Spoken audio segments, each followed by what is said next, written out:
শুনছেন Bengali Saga.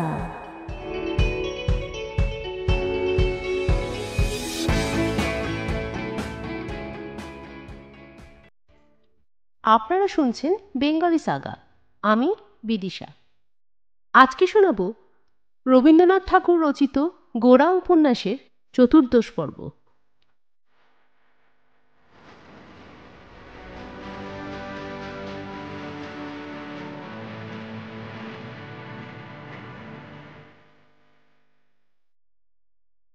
গোরার মন তখন ভাবে আবিষ্ট ছিল। সুচরিতাকে সে তখন একটি ব্যক্তি বিশেষ বলিয়া দেখিতেছিল না, তাহাকে একটা ভাব বলিয়া দেখিতেছিল। ভারতের নারী প্রকৃতি সুচরিতা মূর্তিতে তাহার সম্মুখে প্রকাশিত হইল। ভারতের গৃহকে পুণ্যে, সৌন্দর্যে ও প্রেমে মধুর ও পবিত্র করিবার জন্যই ইহার আবির্ভাব।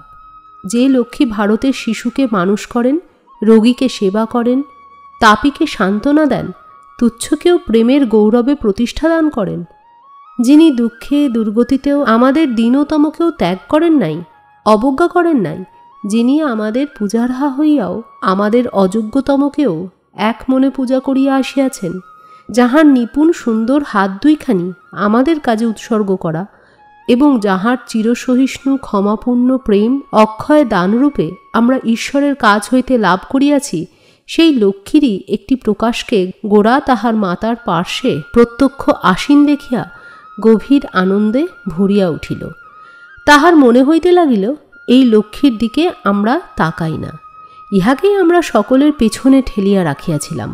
আমাদের এমন দুর্গতির লক্ষণ আর কিছুই নাই।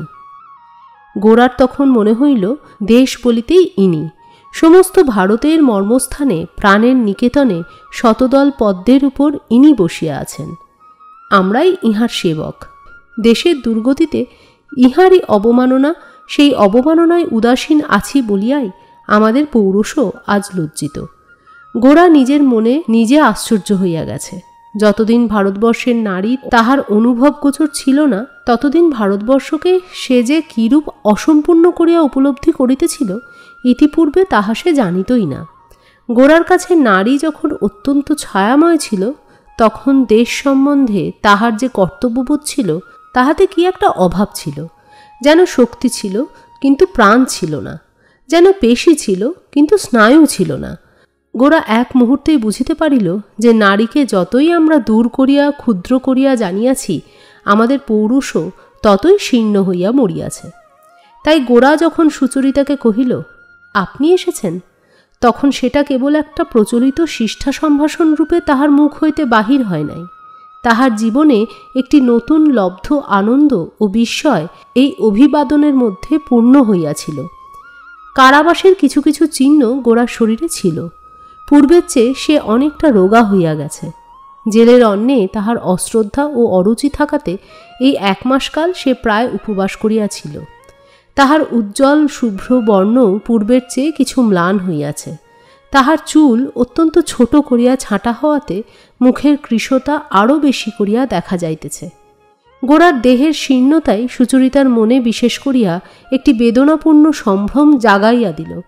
তাহার ইচ্ছা করিতে লাগিল প্রণাম করিয়া গোরার পায়ের ধুলা গ্রহণ করে।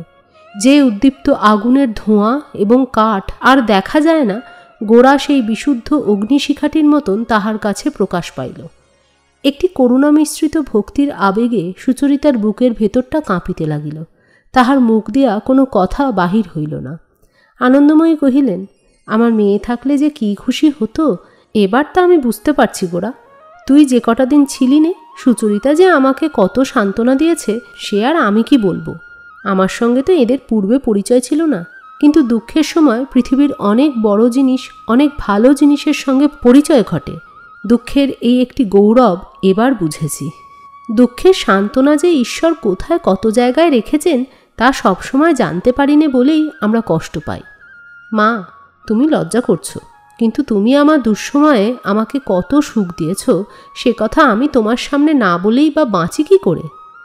গোরা গভীর কৃতজ্ঞতাপূর্ণ দৃষ্টিতে সুচরিতার লজ্জিত মুখের দিকে একবার চাহিয়া আনন্দময়ীকে কহিল, মা, তোমার দুঃখের দিনে উনি তোমার দুঃখের ভাগ নিতে এসেছিলেন, আবার আজ তোমার সুখের দিনেও তোমার সুখকে বাড়াবার জন্য এসেছেন।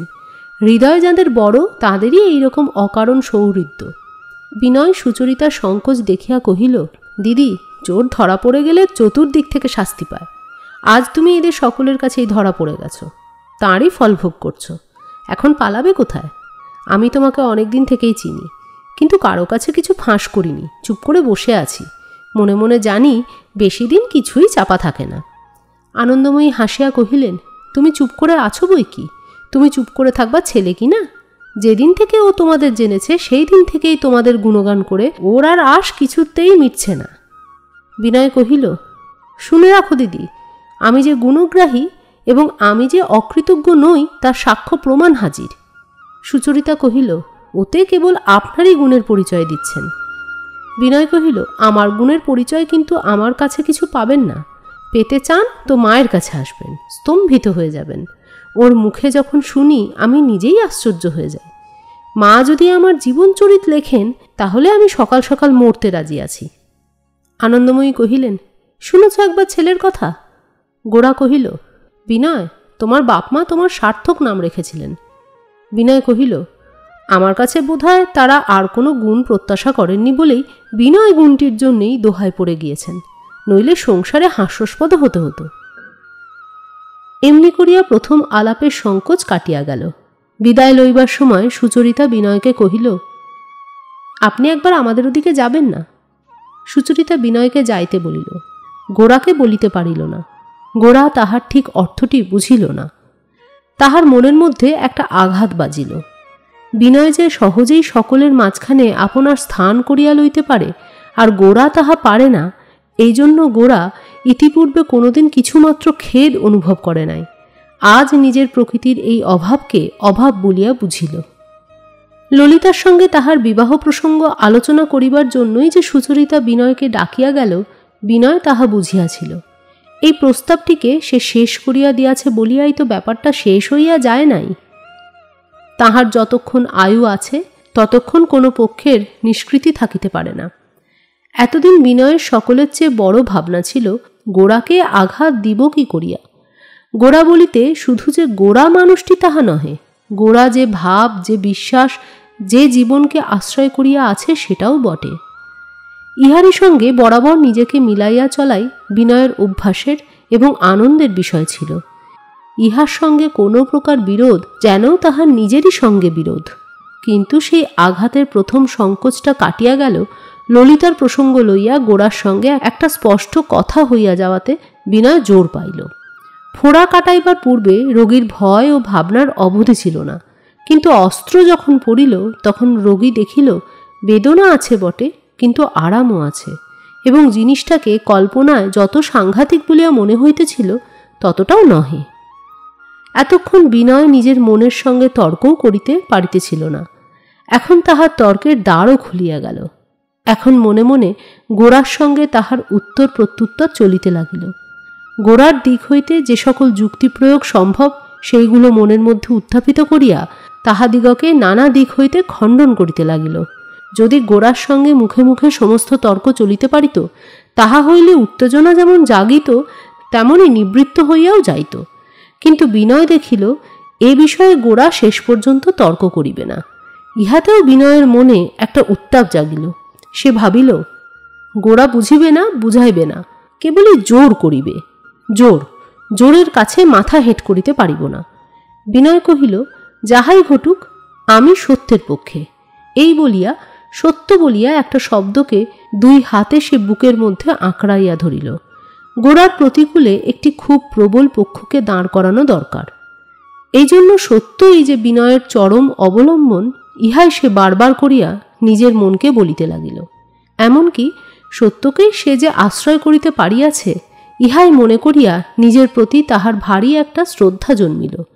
এই জন্য বিনয় অপরাহ্নে সুচরিতার বাড়ির দিকে যখন গেল তখন বেশ একটু মাথা তুলিয়া গেল। সত্যের দিকেই ঝুঁকিয়াছে বলিয়া তাহার এত জোর, না ঝোঁকাটা আর কিছুর দিকে, সে কথা বিনয়ের বুঝিবার অবস্থা ছিল না।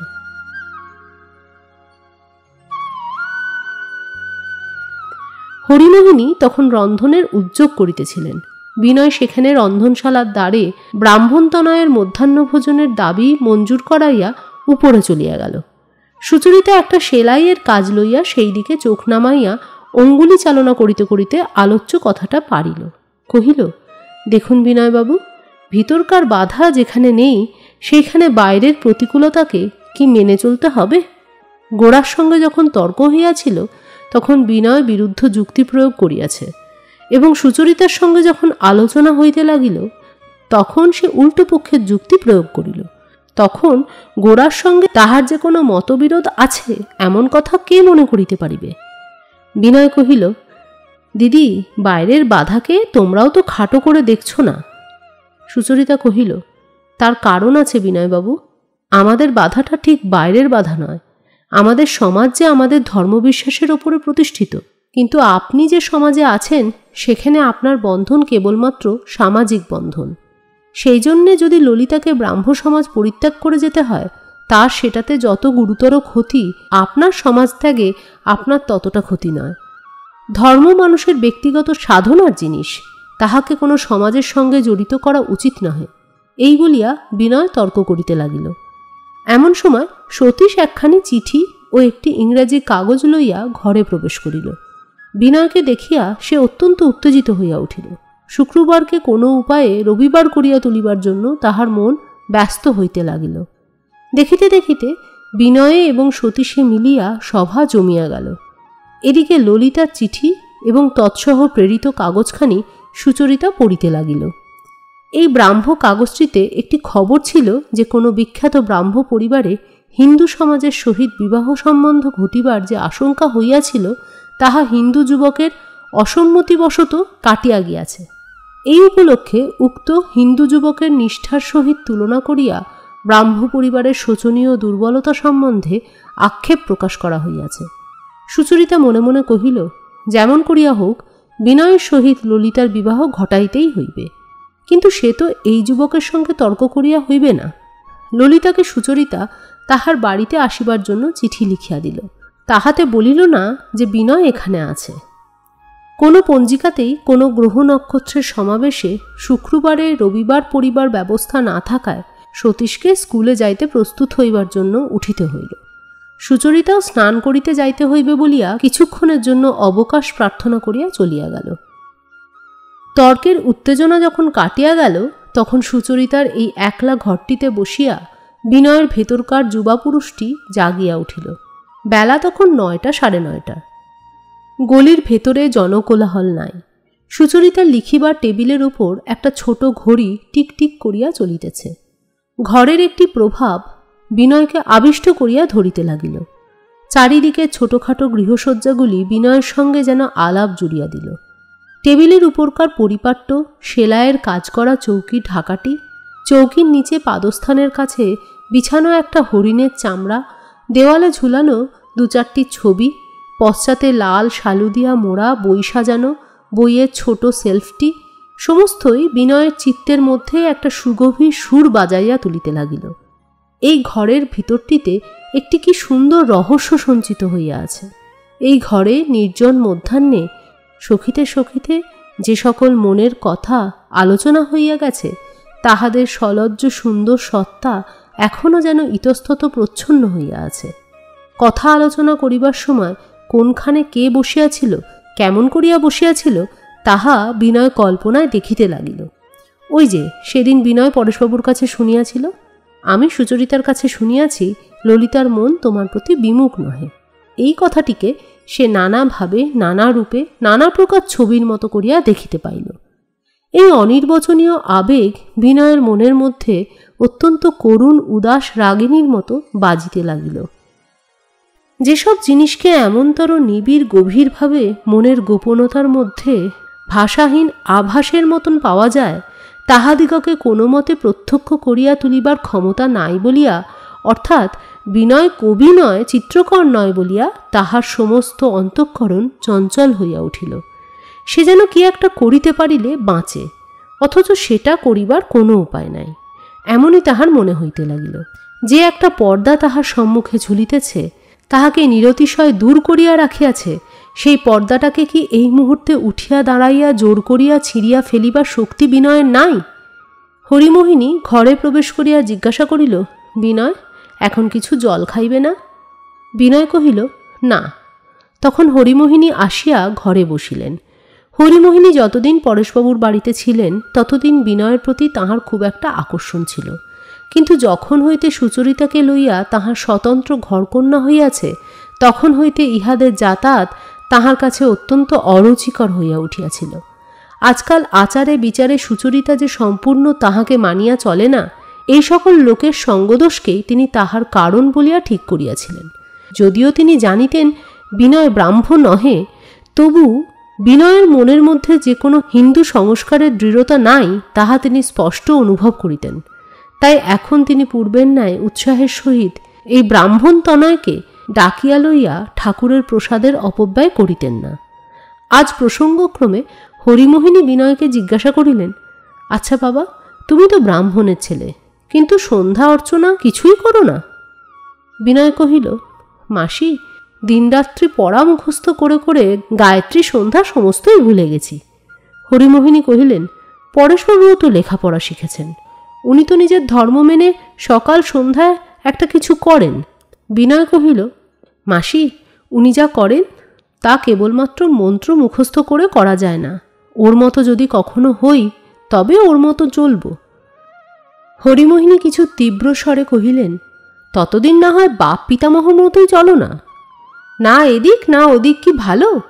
মানুষের একটা তো ধর্মের পরিচয় আছে। না রাম না গঙ্গা, মাগো এ কেমন তর?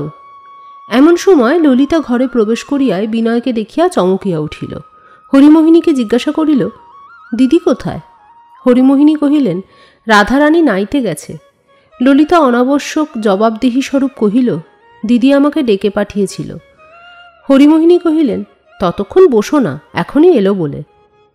ললিতার প্রতিও হরিমোহিনীর মন অনুকূল ছিল না।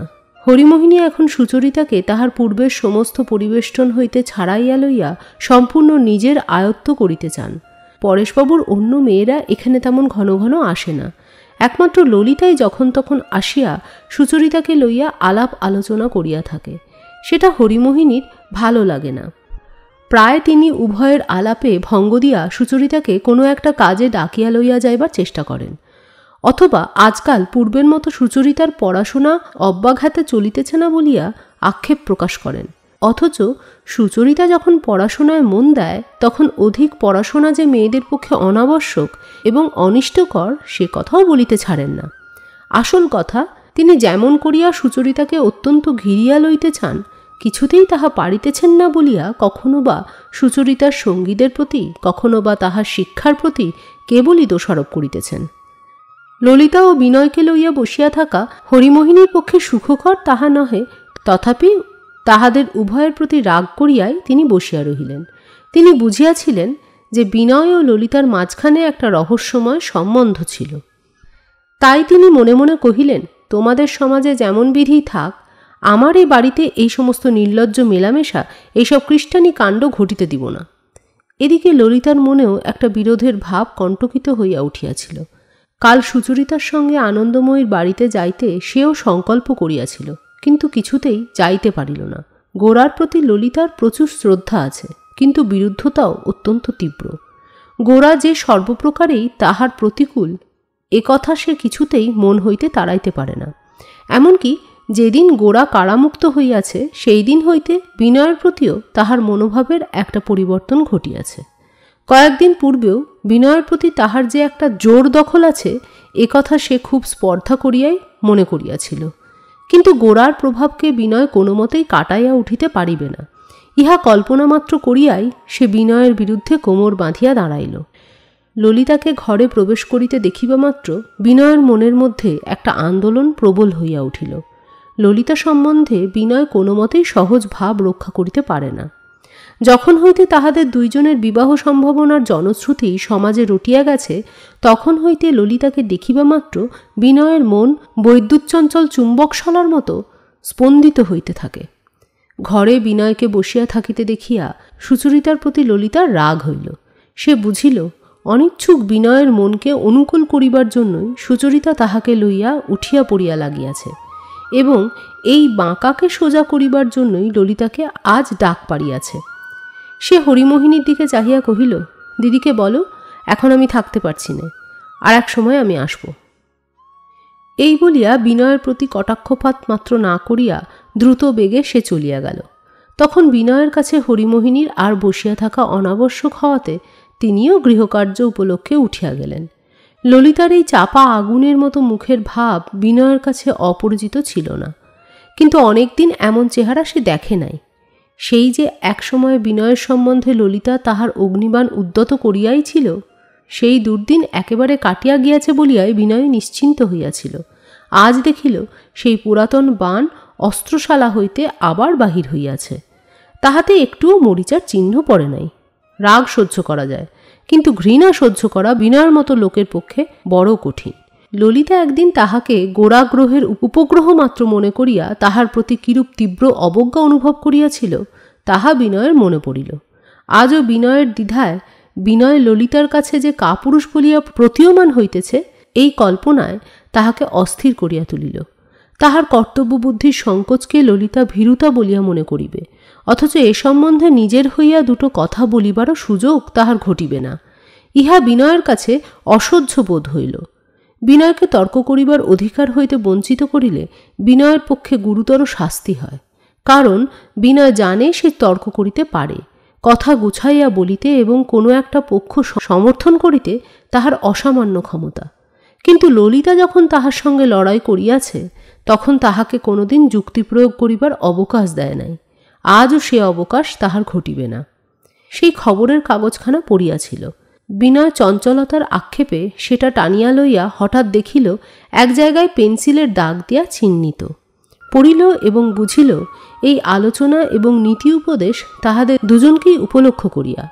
ললিতা তাহার সমাজের লোকের কাছে প্রতিদিন যে কিরূপ অপমানিত হইতেছে তাহা বিনয় স্পষ্ট বুঝিতে পারিল। অথচ এই অবমাননা হইতে বিনয় তাহাকে রক্ষা করিবার কোনো চেষ্টা করিতেছে না, কেবল সমাজতত্ত্ব লইয়া সূক্ষ্ম তর্ক করিতে উদ্যত হইয়াছে। ইহাতে ললিতার মতো তেজস্বিনী রমণীর কাছে সে যে অবজ্ঞাভাজন হইবে তাহা বিনয়ের কাছে সমুচিত বলিয়াই বোধ হইল। সমাজকে সম্পূর্ণ উপেক্ষা করিতে ললিতার যে কিরূপ সাহস তাহা স্মরণ করিয়া এবং এই দৃপ্ত নারীর সঙ্গে নিজের তুলনা করিয়া সে লজ্জা অনুভব করিতে লাগিল। স্নান সারিয়া এবং সতীশকে আহার করাইয়া স্কুলে পাঠাইয়া সুচরিতা যখন বিনয়ের কাছে আসিল, তখন বিনয় নিস্তব্ধ হইয়া বসিয়া আছে। সুচরিতা পূর্ব প্রসঙ্গ উত্থাপন করিল না। বিনয় অন্ন আহার করিতে বসিল, কিন্তু তৎপূর্বে গণ্ডুস করিল না। হরিমোহিনী কহিলেন, আচ্ছা বাছা, তুমি তো হিঁদুয়ানের কিছুই মানো না, তাহলে তুমি ব্রাহ্ম হলেই বা দোষ কি ছিল? বিনয় মনে মনে কিছু আহত হইয়া কহিল, হিঁদুয়ানিকে যেদিন কেবল ছোঁয়া খাওয়ার নিরর্থক নিয়ম বলেই জানব, সেদিন ব্রাহ্ম বলো, খ্রিস্টান বলো, মুসলমান বলো, যা হয় একটা কিছু হব। এখনো হিঁদুয়ানির উপর তত অশ্রদ্ধা হয়নি। বিনয় যখন সুচরিতার বাড়ি হইতে বাহির হইল, তখন তাহার মন অত্যন্ত বিকল হইয়াছিল। সে যেন চারিদিক হইতে ধাক্কা খাইয়া একটা আশ্রয়হীন শূন্যের মধ্যে আসিয়া পড়িয়াছিল। গোড়ার পাশে সে আপনার পুরাতন স্থানটি অধিকার করিতে পারিতেছে না, ললিতাও তাহাকে দূরে ঠেলিয়া রাখিতেছে। এমনকি হরিমোহিনীর সঙ্গেও তাহার হৃদ্যতার সম্বন্ধ অতি অল্প সময়ের মধ্যেই বিচ্ছিন্ন হইবার উপক্রম হইয়াছে। এমন সময় বরদা সুন্দরী তাহাকে আন্তরিক স্নেহ করিয়াছেন। পরেশবাবু এখনও তাহাকে স্নেহ করেন, কিন্তু স্নেহের পরিবর্তে সে তাহাদের ঘরে এমন অশান্তি আনিয়াছে যে সেখানেও তাহার আজ আর স্থান নাই। যাহাদিগকে ভালোবাসে তাহাদের শ্রদ্ধা ও আদরের জন্য বিনয় চিরদিন কাঙাল। নানা প্রকারে তাহাদের সৌহৃদ্য আকর্ষণ করিবার শক্তিও তাহার যথেষ্ট আছে। সেই বিনয় আজ অকস্মাৎ তাহার স্নেহপ্রীতির চিরাভ্যস্ত কক্ষপথ হইতে এমন করিয়া বিক্ষিপ্ত হইয়া পড়িল কেন? এই কথায় সে নিজের মনে চিন্তা করিতে লাগিল। এই যে সুচরিতার বাড়ি হইতে বাহির হইল, এখন কোথায় যাইবে তাহা ভাবিয়া পাইতেছে না। এক সময় ছিল যখন কোনো চিন্তা না করিয়া সহজেই সে গোড়ার বাড়ির পথে চলিয়া যাইত, কিন্তু আজ সেখানে যাওয়া তাহার পক্ষে পূর্বের ন্যায় তেমন স্বাভাবিক নহে। যদি যায় তবে গোড়ার সম্মুখে উপস্থিত হইয়া তাহাকে চুপ করিয়া থাকিতে হইবে। সে নীরবতা অত্যন্ত দুঃসহ। এদিকে পরেশবাবুর বাড়িও তাহার পক্ষে সুগম নহে। কেন যে এমন একটা অস্বাভাবিক স্থানে আসিয়া পৌঁছিলাম, ইহাই চিন্তা করিতে করিতে মাথা হেঁট করিয়া বিনয় ধীর পদে রাস্তা দিয়া চলিতে লাগিল। হেদুয়া পুষ্করিণীর কাছে আসিয়া সেখানে একটা গাছের তলায় সে বসিয়া পড়িল। এ পর্যন্ত তাহার জীবনে ছোট বড় যে কোনো সমস্যা আসিয়া উপস্থিত হইয়াছে, বন্ধুর সঙ্গে আলোচনা করিয়া তর্ক করিয়া তাহার মীমাংসা করিয়া লইয়াছে। আজ সে পন্থা নাই। আজ তাহাকে একলাই ভাবিতে হইবে। বিনয়ের আত্মবিশ্লেষণ শক্তির অভাব নাই। বাহিরের ঘটনার উপরেই সমস্ত দোষ চাপাইয়া নিজে নিষ্কৃতি লওয়া তাহার পক্ষে সহজ নহে। তাই সে একলা বসিয়া বসিয়া নিজেকেই দায়ী করিল। বিনয় মনে মনে কহিল, জিনিসটিও রাখিব, মূল্যটিও দিব না, এমন চতুরতা পৃথিবীতে খাটে না। একটা কিছু বাছিয়া লইতে গেলেই অন্যটাকে ত্যাগ করিতেই হয়। যে লোক কোনোটাকেই মন স্থির করিয়া ছাড়িতে পারে না, তাহারই আমার দশা হয়। সমস্তই তাহাকে খেদাইয়া দেয়। পৃথিবীতে যাহারা নিজের জীবনের পথ জোরের সঙ্গে বাছিয়া লইতে পারিয়াছে, তাহারাই নিশ্চিন্ত হইয়াছে। যে হতভাগা এ পথ ভালোবাসে ও পথ ভালোবাসে, কোনোটা হইতেই নিজেকে বঞ্চিত করিতে পারে না, সে গম্যস্থান হইতেই বঞ্চিত হয়। সে কেবল পথের কুকুরের মতোই ঘুরিয়া বেড়ায়। ব্যাধি নিরূপণ করা কঠিন, কিন্তু নিরূপণ হইলেই যে তাহার প্রতিকার করা সহজ হয় তাহা নহে। বিনয়ের বুঝিবার শক্তি খুব তীক্ষ্ণ করিবার শক্তিরই অভাব। এই জন্য এ পর্যন্ত সে নিজের চেয়ে প্রবল ইচ্ছাশক্তিসম্পন্ন বন্ধুর প্রতি নির্ভর করিয়া আসিয়াছে। অবশেষে অত্যন্ত সংকটের সময় আজ সে হঠাৎ আবিষ্কার করিয়াছে, ইচ্ছাশক্তি নিজের না থাকিলেও ছোটখাটো প্রয়োজনে ধারে বড়াতে কাজ চালাইয়া লওয়া যায়। কিন্তু আসল দরকারের বেলায় পরের তহবিল লইয়া কোনো মতেই কারবার চলে না। সূর্য হেলিয়া পড়িতেই যেখানে ছায়া ছিল সেখানে রৌদ্র আসিয়া পড়িল। তখন তরুতল ছাড়িয়া আবার রাস্তায় বাহির হইল। কিছু দূর যাইতেই হঠাৎ শুনিল, বিনয়বাবু, বিনয়বাবু। পরক্ষণে সতীশ আসিয়া তাহার হাত ধরিল। বিদ্যালয়ের পড়া শেষ করিয়া সতীশ তখন বাড়ি ফিরিতেছিল। সতীশ কহিল, চলুন বিনয়বাবু, আমার সঙ্গে বাড়ি চলুন। বিনয় কহিল, সে কি হয় সতীশবাবু? সতীশ কহিল, কেন হবে না? বিনয় কহিল, এত ঘন ঘন গেলে তোমার বাড়ির লোকে আমাকে সহ্য করতে পারবে কেন? সতীশ বিনয়ের এই যুক্তিকে একেবারে প্রতিবাদের অযোগ্য জ্ঞান করিয়া কেবল কহিল, না, চলুন। তাহাদের পরিবারের সঙ্গে বিনয়ের যে সম্বন্ধ আছে, সেই সম্বন্ধে সে কত বড় একটা বিপ্লব ঘটিয়াছে তাহা বালক কিছুই জানে না। সে কেবল বিনয়কে ভালোবাসে। এই কথা মনে করিয়া বিনয়ের হৃদয় অত্যন্ত বিচলিত হইল। পরেশবাবুর পরিবার তাহার কাছে যে একটি স্বর্গলোক সৃষ্টি করিয়াছিল, তাহার মধ্যে কেবল এই বালকটিতেই আনন্দের সম্পূর্ণতা অক্ষুণ্ণ আছে। এই প্রলয়ের দিনে তাহার চিত্তে কোনো সংশয়ের মেঘ ছায়া ফেলে নাই, কোনো সমাজের আঘাত ভাঙন ধরাইতে চেষ্টা করে নাই। সতীশের গলা ধরিয়া বিনয় কহিল, চলো ভাই, তোমাকে তোমাদের বাড়ির দরজা পর্যন্ত পৌঁছে দিই। সতীশের জীবনে শিশুকাল হইতে সুচরিতা ও ললিতার যে স্নেহ ও আদর সঞ্চিত হইয়া আছে, সতীশকে বাহু দ্বারা বেষ্টন করিয়া বিনয় যেন সেই মাধুর্যের স্পর্শ লাভ করিল। সমস্ত পথ সতীশ যে বহুতর অপ্রাসঙ্গিক কথা অনর্গল বকিয়া গেল, তাহা বিনয়ের কানে মধু বর্ষণ করিতে লাগিল। বালকের চিত্তের সরলতার সংস্রবে তাহার নিজের জীবনের জটিল সমস্যাকে কিছুক্ষণের জন্য সে একেবারে ভুলিয়া থাকিতে পারিল। পরেশবাবুর বাড়ির সম্মুখ দিয়া সুচরিতার বাড়িতে যাইতে হয়। পরেশবাবুর একতলার বসিবার ঘর রাস্তা হইতেই দেখিতে পাওয়া যায়। সেই ঘরের সম্মুখে আসিতেই বিনয় সেদিকে একবার মুখ না তুলিয়া থাকিতে পারিল না। দেখিল তাহার টেবিলের সম্মুখে পরেশবাবু বসিয়া আছেন। কোনো কথা কহিতেছেন কিনা বুঝা গেল না। আর ললিতা রাস্তার দিকে পিঠ করিয়া পরেশবাবু চৌকির কাছে একটা ছোট বেতের মোড়ার ওপর ছাত্রীটির মতন নিস্তব্ধ হইয়া আছে। সুচরিতার বাড়ি হইতে ফিরিয়া আসিয়া যে ক্ষোভে ললিতার হৃদয়কে অসহ্যরূপে অশান্ত করিয়া তুলিয়াছিল, সে তাহা নিবৃত্ত করিবার আর কোনো উপায়ই জানিত না। সে তাই আস্তে আস্তে পরেশবাবুর কাছে আসিয়া বসিয়াছিল। পরেশবাবুর মধ্যে এমনই একটি শান্তির আদর্শ ছিল যে অসহিষ্ণু ললিতা নিজের চাঞ্চল্য দমন করিবার জন্য মাঝে মাঝে তাহার কাছে আসিয়া চুপ করিয়া বসিয়া থাকিত। পরেশবাবু জিজ্ঞাসা করিতেন, কি ললিতা? ললিতা কহিত, কিছু নয় বাবা, তোমার এই ঘরটি বেশ ঠান্ডা। আজ ললিতা আহত হৃদয়টি লইয়া তাহার কাছে আসিয়াছে, তাহা পরেশবাবু স্পষ্ট বুঝিয়াছিলেন। তাহার নিজের মধ্যেও একটা বেদনা প্রচ্ছন্ন হইয়াছিল। তাই তিনি ধীরে ধীরে এমন একটি কথা পাড়িয়াছিলেন যাহাতে ব্যক্তিগত জীবনের তুচ্ছ সুখ দুঃখের ভারকে একেবারে হালকা করিয়া দিতে পারে। পিতা ও কন্যার এই বিশ্রদ্ধ আলোচনার দৃশ্যটি দেখিয়া মুহূর্তের জন্য বিনয়ের গতিরোধ হইয়া গেল। সতীশ কি বলিতেছিল তাহা তাহার কানে গেল না। সতীশ তখন তাহাকে যুদ্ধবিদ্যা সম্বন্ধে একটা অত্যন্ত দুরূহ প্রশ্ন জিজ্ঞাসা করিয়াছিল। একদল বাঘকে অনেক দিন ধরিয়া শিক্ষা দিয়া সপক্ষে সৈন্যদলের প্রথম সারে রাখিয়া যুদ্ধ করিলে তাহাতে জয়ের সম্ভাবনা কিরূপ, ইহাই তাহার প্রশ্ন ছিল। এতক্ষণ তাহাদের প্রশ্নোত্তর অবাধে চলিয়া আসিতেছিল। হঠাৎ এইবার বাধা পাইয়া সতীশ বিনয়ের মুখের দিকে চাহিল।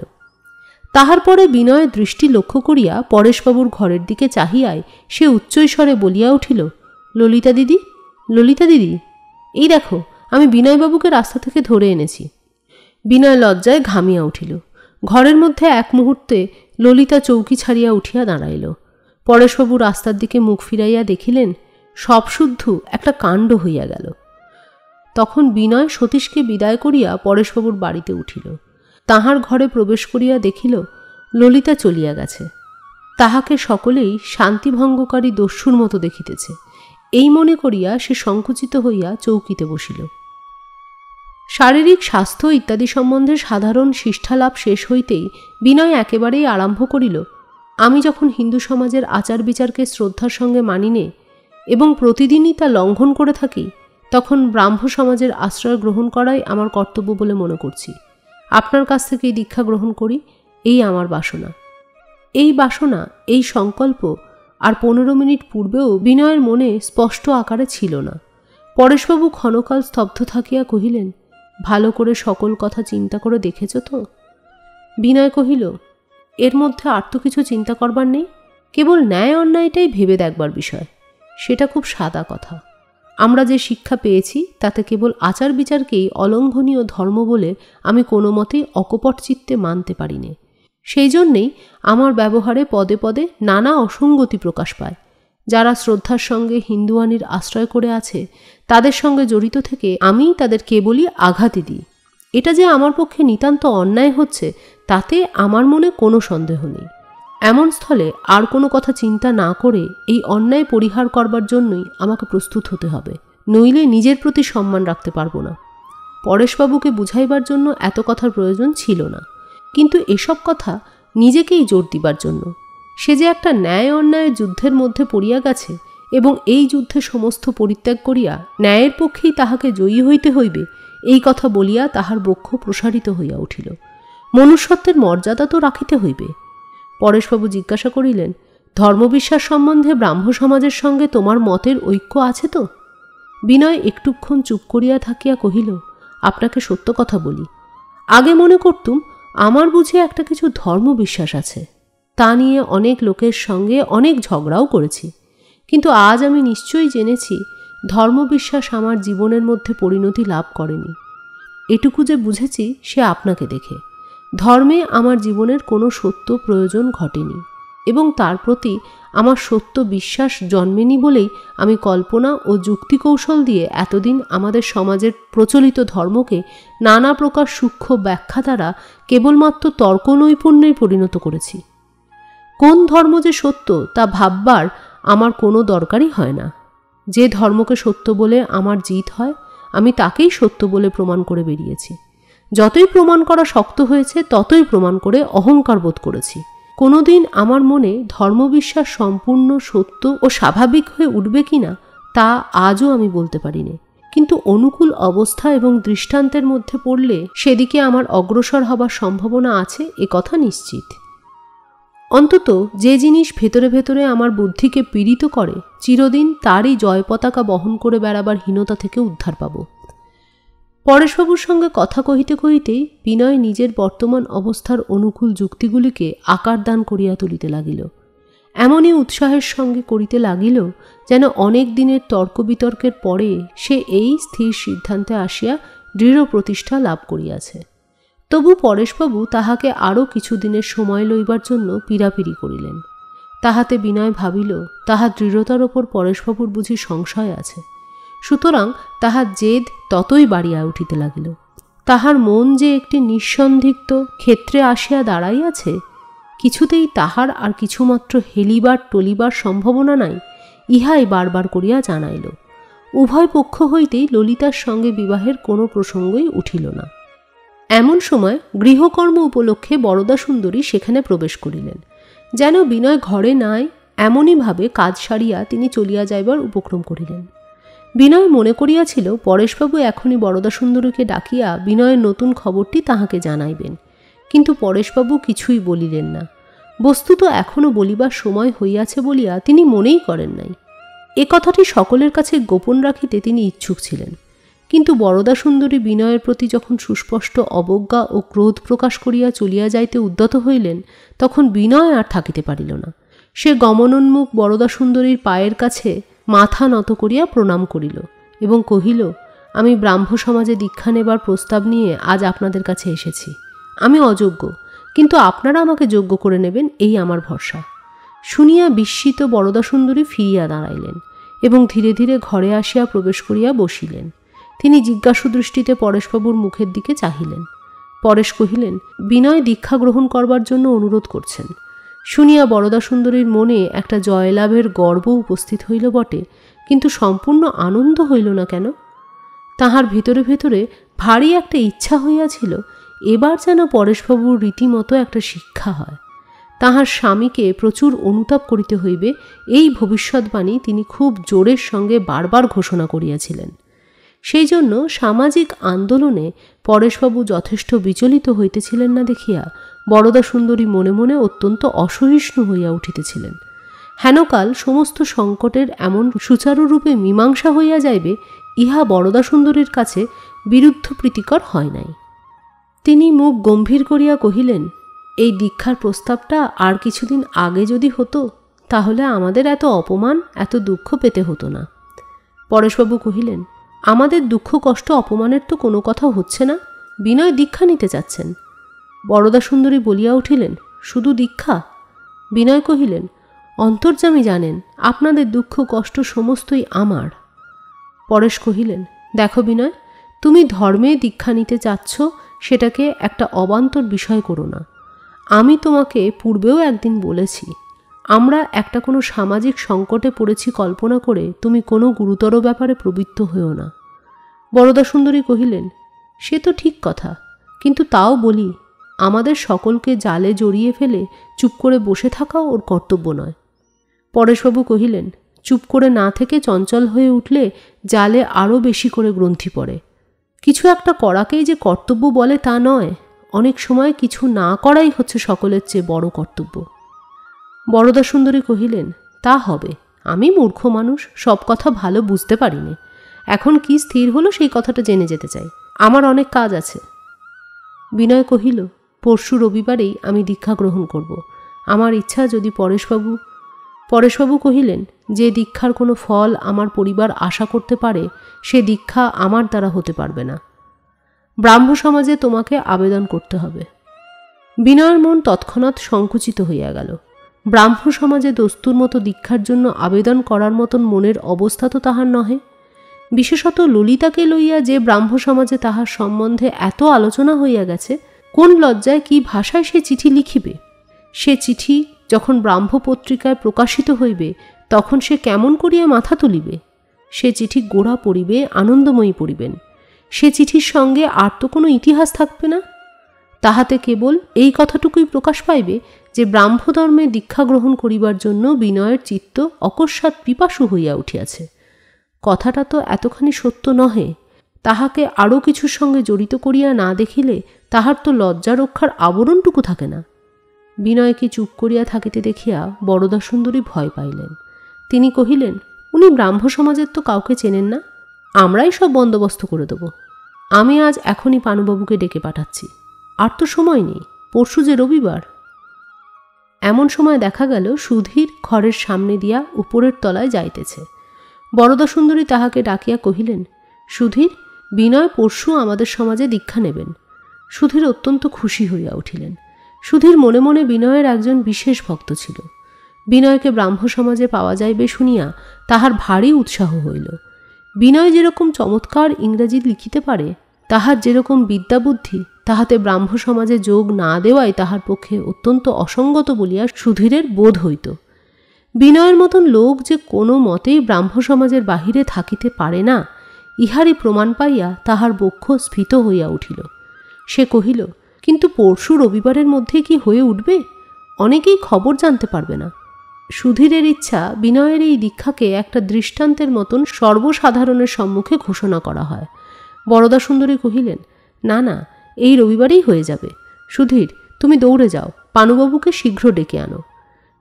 সে হতভাগ্যের দৃষ্টান্তের দ্বারা সুধীর ব্রাহ্ম সমাজকে অজেয় শক্তিশালী বলিয়া সর্বত্র প্রচার করিবার কল্পনায় উত্তেজিত হইয়া উঠিতেছিল। তাহার চিত্ত তখন সংকুচিত হইয়া একেবারে বিন্দুবৎ হইয়া আসিয়াছিল। যে জিনিসটা মনে মনে কেবল তর্কে যুক্তিতে বিশেষ কিছুই নহে, তাহারই বাহ্য চেহারাটা দেখিয়া বিনয় ব্যাকুল হইয়া পড়িল। পানুবাবুকে ডাক পড়িতেই বিনয় উঠিয়া পড়িল। বরদাসুন্দরী কহিলেন, একটু বসো, পানুবাবু এখনই আসবেন, দেরি হবে না। বিনয় কহিল, না, আমাকে মাপ করবেন। সেই বেষ্টন হইতে দূরে সরিয়া গিয়া ফাঁকায় সকল কথা ভালো করিয়া চিন্তা করিবার অবসর পাইলে বাঁচে। বিনয় উঠিতেই পরেশবাবু উঠিলেন এবং তাহার কাঁধের ওপর একটা হাত রাখিয়া কহিলেন, বিনয়, তাড়াতাড়ি কিছু করো না, শান্ত হয়ে স্থির হয়ে সকল কথা চিন্তা করে দেখো। নিজের মন সম্পূর্ণ না বুঝে জীবনের এত বড় একটা ব্যাপারে প্রবৃত্ত হইও না। বরদাসুন্দরী তাহার স্বামীর প্রতি মনে মনে অত্যন্ত অসন্তুষ্ট হইয়া কহিলেন, গোড়ায় কেউ ভেবেচিন্তে কাজ করে না, অনর্থ বাঁধিয়ে বসে। তারপরে যখন একেবারে দম আটকে আসে তখন বলেন, বসে বসে ভাবো। তোমরা স্থির হয়ে বসে ভাবতে পারো, কিন্তু আমাদের যে প্রাণ বেরিয়ে গেল। বিনয়ের সঙ্গে সঙ্গে সুধীর রাস্তায় বাহির হইয়া পড়িল। রীতিমতো আহারে বসিয়া খাইবার পূর্বেই চাখিবার ইচ্ছা যেমন, সুধীরের সেইরূপ চঞ্চলতা উপস্থিত হইয়াছে। তাহার ইচ্ছা এখনই বিনয়কে বন্ধু সমাজে ধরিয়া লইয়া গিয়া সুসংবাদ দিয়া আনন্দ উৎসব আরম্ভ করিয়া দেয়।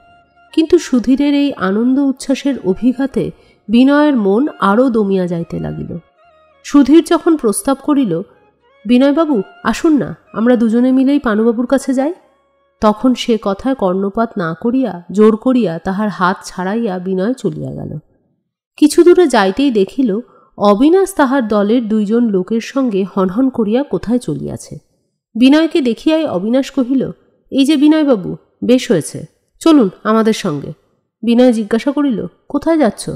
অবিনাশ কহিল, কাশীপুরের বাগান ঠিক করতে যাচ্ছি, সেইখানে গৌরমোহনবাবুর প্রায়শ্চিত্তের সভা বসবে। বিনয় কহিল, না, আমার এখন যাবার জো নেই। অবিনাশ কহিল, সে কি কথা? আপনারা কি বুঝতে পারছেন এটা কত বড় একটা ব্যাপার হচ্ছে? নইলে গৌরমোহনবাবুকে এমন একটা অনাবশ্যক প্রস্তাব করতেন? এখনকার দিনে হিন্দু সমাজকে নিজের জোর প্রকাশ করতে হবে। এই গৌরমোহনবাবুর প্রায়শ্চিত্তে দেশের লোকের মনে কি একটা কম আন্দোলন হবে? আমরা দেশ বিদেশ থেকে বড় বড় ব্রাহ্মণ পণ্ডিত সবাইকে নিমন্ত্রণ করে আনব। এতে সমস্ত হিন্দু সমাজের ওপরে খুব একটা কাজ হবে। লোকে বুঝতে পারবে এখনও আমরা বেঁচে আছি, বুঝতে পারবে হিন্দু সমাজ মরবার নয়। অবিনাশের আকর্ষণ এড়াইয়া বিনয় চলিয়া গেল।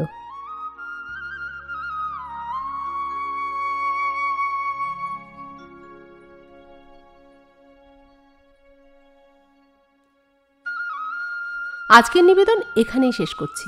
কয়েকদিনের মধ্যেই নিয়ে আসব গোরার পরবর্তী পর্ব।